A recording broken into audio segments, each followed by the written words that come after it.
This video is called How I Survive Off of Pointless Side Hustles for a reason. Because I go a long time these days not working, and I have to survive off of my side hustles.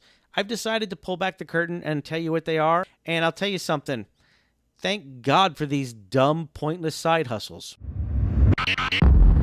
Hey everybody, so if you're new to this channel, let me explain. I have a bunch of YouTube channels. This particular one, I like to just talk and rant, so you should subscribe and take a look at my videos where I just talk about crazy stuff I want to talk about. But I have other channels that are more focused about like specific things. I got one on puzzle games. I got one on classic cars. I've got one on celebrity. So why don't you go ahead? I'll put the links to all my videos in the description. Go ahead and check them out and subscribe. But this is the channel where I just rant.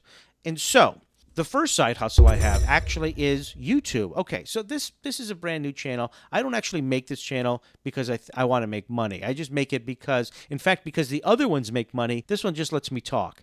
So I don't worry about it in terms of monetizing. But these other channels, let me explain how it works. I've got 3-4 other channels. Wait.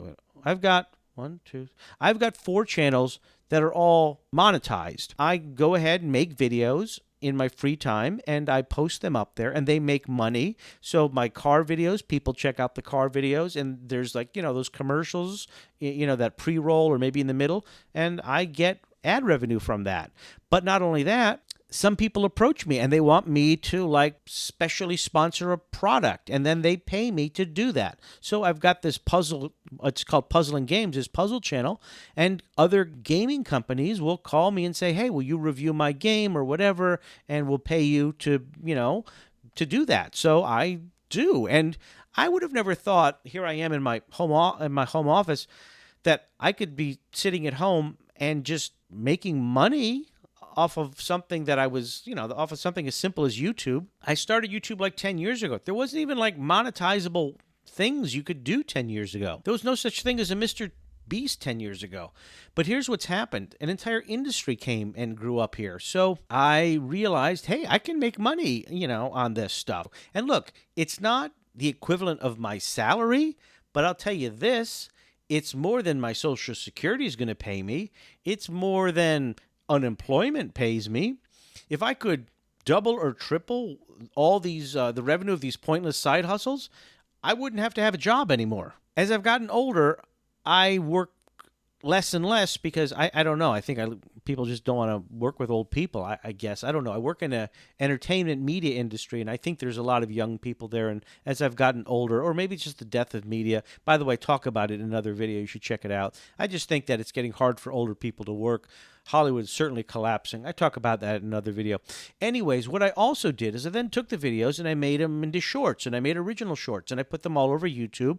But then I also started to put them on Facebook, and I put them on, the Reels, and I put them on Instagram. I started to put them on TikTok, and that also started to gain a big following. And what's amazing about that is that's not new content. That was just me taking and refurbishing the content of the documentaries and the stuff that I was already doing on the YouTube channel, just reframing it to be vertical or however I wanted to do it, and sticking them up there and monetizing that. So that became like a second way that money was trickling in. Again, not going to quit my day job, but it certainly pays for my sushi. And then I started to notice, like, if I recommend a product, like a game, like, oh, hey, everybody, you should play this Scooby-Doo Monopoly, whatever. I'll put the link of it in the description. Who cares? Like, you can go on Amazon and buy yourself, but the people who do go click on the thing, I get a commission. And I notice every day, like, oh, you made $1 here, you made $1 there. Not a lot, but guess what? It pays for my Starbucks. And then I was like, well, what the hell? Why don't I just make some t-shirts and sell my own, things up there? Do I sell a lot? No, but when I do, it's $20 here, $20 there, pays for my lunch. But then here was the amazing thing. I started to tell people at my job, like, so I work in TV, and all these people are like, oh my God, I'm never working anymore. I'm unemployed. I mean, like, I went 9 months. I didn't make a penny. And I'm like, well, I hear you out, buddy, but at least I make half my salary, doing side hustles. And they're all like, what? And I started talking to them like, well, wait a minute, I do this and I do this, and I started showing it to them, and I was like, you guys work in TV, what? Why aren't you taking advantage of this? That's like, what you're doing. There's so many people who do this and don't even know what they're doing. You guys do know what you're doing, and you're just waiting to get employed to do it. Do it yourself. And so I realized, what I need to do? I need to start teaching people how to do it. So I did. Like, people started approaching me, and I'm like, let me show you how to monetize and start making money. Because once you start looking at all the ways that you can make money, I get that it's all micropayments, but it starts to add up, and it's fun. My dad used to tell me that I should go ahead and become a plumber. I get it. Dad, it was good advice. I didn't take it. You're right. I was in media, and media's kind of dying. So I had to jump ship to and sort of like change things up. That's my rant for the day. Why don't you subscribe? I'll have something new next week.